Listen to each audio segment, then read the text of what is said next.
Japan of the 1920s was a nation struggling to define itself.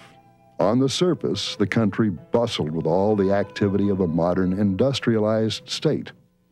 Peaceful pursuit of commerce appeared to be Japan's main concern, but beneath that westernized veneer, Japan's feudal roots ran deep.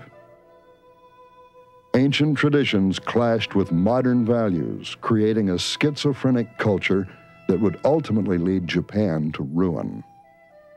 In only a generation, Japan had gone from a collection of warlord-dominated provinces to a fledgling parliamentary democracy. Political moderates viewed the Western nations as valuable allies and trading partners. Building a prosperous nation was their first priority. Avoiding an arms race with the West was their second. They would fail to achieve either, with disastrous consequences. Domestic conditions in Japan created the first crisis the moderates faced. In the 1920s, unemployment ran high and the country teetered on the brink of a depression. Crop failures impoverished the countryside, and with the population rapidly growing, Japan faced the double threat of widespread famine and economic collapse. To the average Japanese family struggling to endure the hard times, the moderates appeared powerless to act. Many believed the new ways of industry and democracy were leading the nation to ruin. They turned to the old ways for salvation. The warrior spirit had always been revered in Japanese society, and now those who embodied that spirit, fiery young Army and Navy officers, became the harbingers of reactionary change. Japan's military enjoyed tremendous prestige within the country as a whole, in part because of the two great victories at the turn of the century over the Chinese and the Russians. The war with Russia really became the point where Japan became a world power.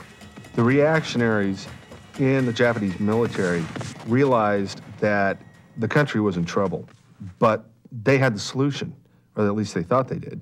And their solution was take the necessary raw materials needed to fuel the economy and jumpstart Japanese industry from other places. And of course, the logical place to go was the Asian mainland. While the Army sought to solve Japan's raw material problems, conditions within the country worsened.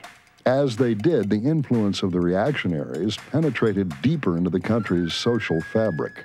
The Army organized patriotic societies, right-wing groups that attacked the moderates in power at every turn. Initially, such groups drew little interest, but after the Japanese moderates signed the 1922 Washington Naval Treaty, the patriotic groups found a new and effective avenue of attack.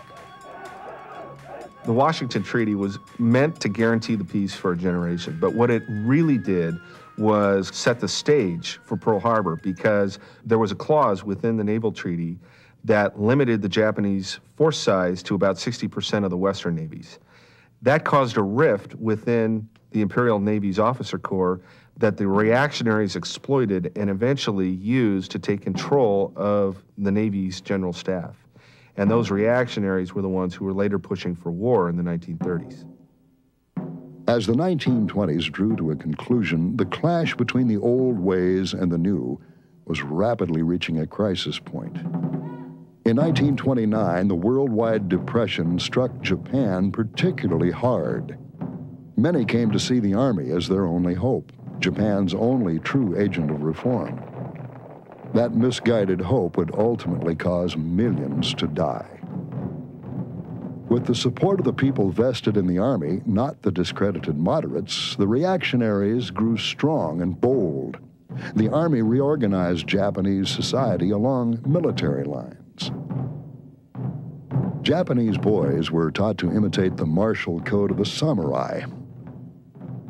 Ferocious and loyal, devoid of pity, for the samurai, to die in battle was to fall at the moment of perfection, as the cherry blossom does. The worship of Buddha had coexisted with the Shinto religion in Japan for centuries. Shinto was unique to Japan, making it a buttress to nationalist pride. To further gain control of Japanese society, the reactionaries saw that Shinto became the official state religion. Reactionaries used the Shinto belief that the emperor was descended from the sun goddess Amaterasu as a means to demand total subservience.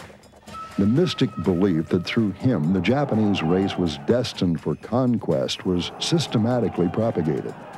Honoring tradition, Emperor Hirohito remained aloof from politics, intervening only in times of crisis. His absence from the political arena allowed the military to rise to power. Since every Japanese citizen was pledged to serve the emperor until death, his tacit approval was a considerable asset to the army. In an effort to restore prosperity to Japan, the military would soon take matters into its own hands, and in the process, set Japan on a catastrophic collision course with the United States.